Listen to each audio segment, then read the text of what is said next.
I think the two biggest challenges is documentation, obviously. I work in a system that does not have electronic medical records, so the problem is on the outpatient side is making sure documentation is done.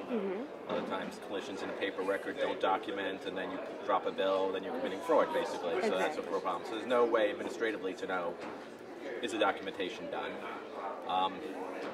I know in my state there's very, very difficult treatment plan regulations, especially on the outpatient side. And if you don't do your treatment plans, all the treatment you're doing, the insurance, Medicaid won't pay for it. Right. So if you don't do your treatment plans, you could do great care, spend a lot of time with the clients, see the progress, knows everything, but no treatment plan, no pay. Exactly. And administratively, that's a real problem because you can lose a lot of money that way. I mean, there's also administratively, I guess, having data available where you can trend clinicians, seeing who's being productive, seeing who's following protocols, see who's having good outcomes, and that'd be really important to be able to capture that data without having people sitting with pen and paper. We just went to a brand new electronic record system, and it's still new and different for our entire agency, including a variety of different clinical processes that people will have to follow, and getting them to follow the rules right now is a little bit of our problem.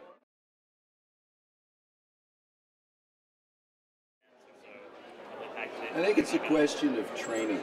I think it behooves the IT vendor to go in and train at a level that the staff that they're supplying the product for have a comfortable and a meaningful way of communicating an IT terminology with a clinical language, and being able to broker that and say, oh, you really want us to be able to do this with the product?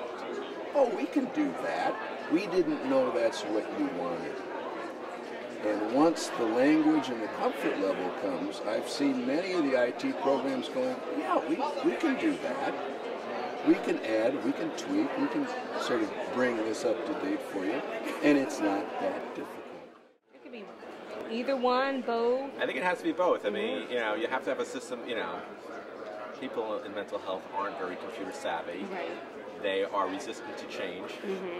So there's always a lot of resistance to the introduction of any technology. So unless there's people to help when you release it and help them walk through it, and people make it easy to use for clinicians, there's people to help them through that process, they'll never accept it.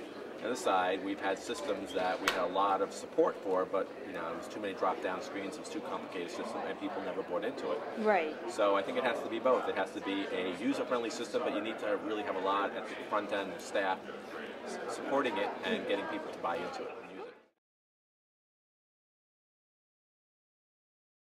The role of technology in managing my business, and I think most people's, is that it is the acceptable way of being able to go back and take a look at certain benchmarks, either in our agency or in the industry, that we need to be aware of so that we can bring revenue to the bottom line, so that we can identify cost centers and be able to go back and recoup or help workers identify those and work toward those in a successful manner.